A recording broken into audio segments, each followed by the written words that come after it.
That's what Julie does. Hey guys, so today is Cheyenne's birthday and baby girl requested nachos for dinner. So this is the easiest, well it's not easy, but I mean this is the way I make my nachos. I tend to do different meats sometimes. In the past I've done sausage. Today I'm going to do chorizo and ground beef mix. Sometimes I do just ground beef or the sausage like I said, but this time it's going to be a little different.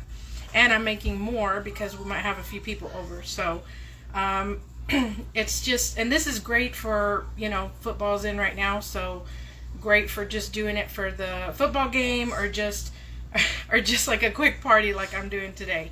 So I already actually browned my sausage and my chorizo and my ground beef. And this is what my chorizo looked like before. It doesn't look like appealing, but I actually got this in Alice, Texas, where my sister-in-law lives.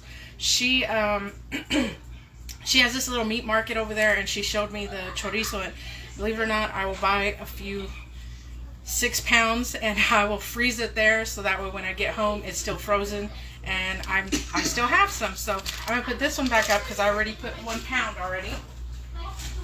So because like I said I'm doing a bigger batch, I used 1 whole box, and this is the 32 ounces of Velveeta. You don't have to use Velveeta brand, it's just that's what I grabbed.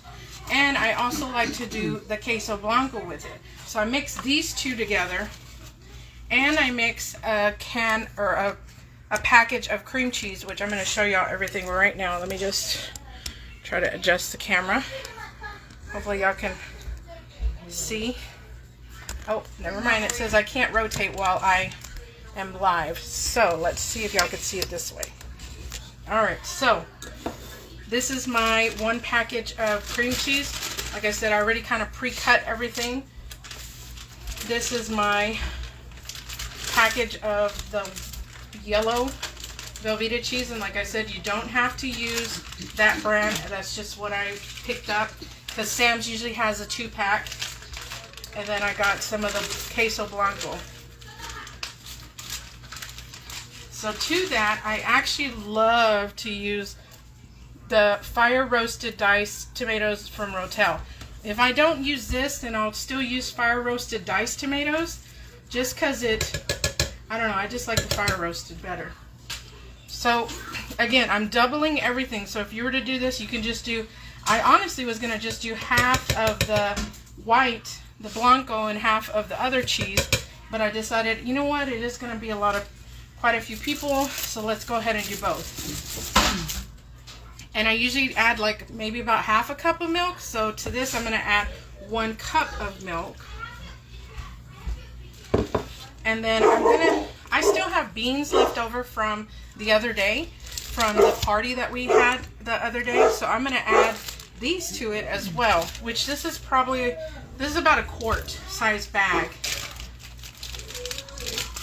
And it is frozen because I just popped them out of the freezer here.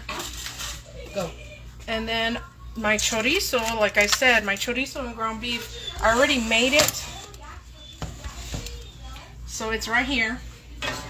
And it does have it does render fat because of the chorizo. The meat doesn't have very much, but I'm going to go ahead and kind of dab it just because I don't want all of that fat in the cheese.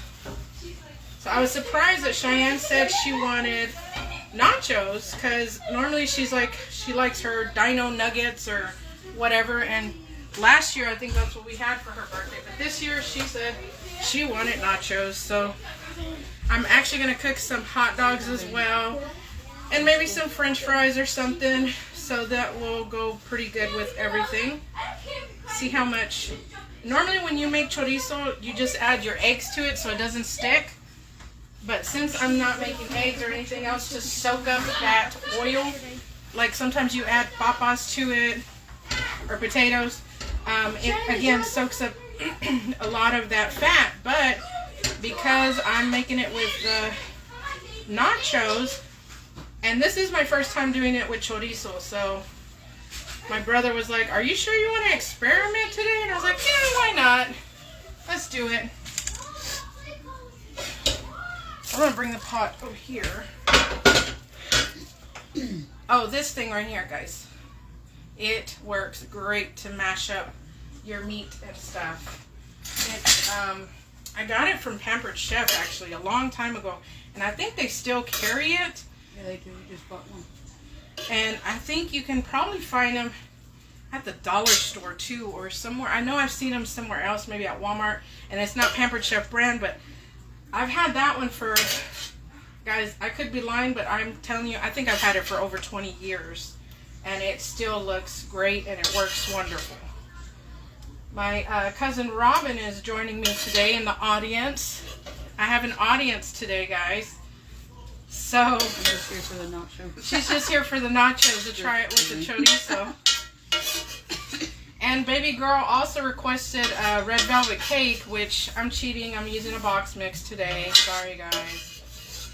Next time I will have to show you the recipe that I use when I make it homemade, which is a Trisha Yearwood recipe. It's so good. So let me bring this back. Oh, this big boy. Back over here. Hi, everybody, if you're joining me. So, like I said, I'm doubling up on everything today. So it's one whole block of the regular Velveeta cheese, a whole block of queso Blanco, a whole block of Philly cream cheese, and then 2 cans of rotel, a whole cup of milk, and again, I use lactose free because I'm lactose intolerant. I used 1 pound of chorizo, 1 pound, actually I think it was like 2 pounds of ground beef, and some beans, about a pint of beans. And if you don't want to put beans or you don't want to put chorizo, you can use any meat you can if you want, or you can just do the cheeses if you want.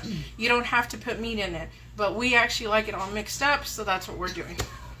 Anyway, so that is what we are having for dinner, and of course, you know, I'm going to jump back on later and show you the final results. But yeah, that's what we're having for baby girl's birthday today. So happy birthday, Cheyenne. And I'll be back later to show you all the results. Thanks.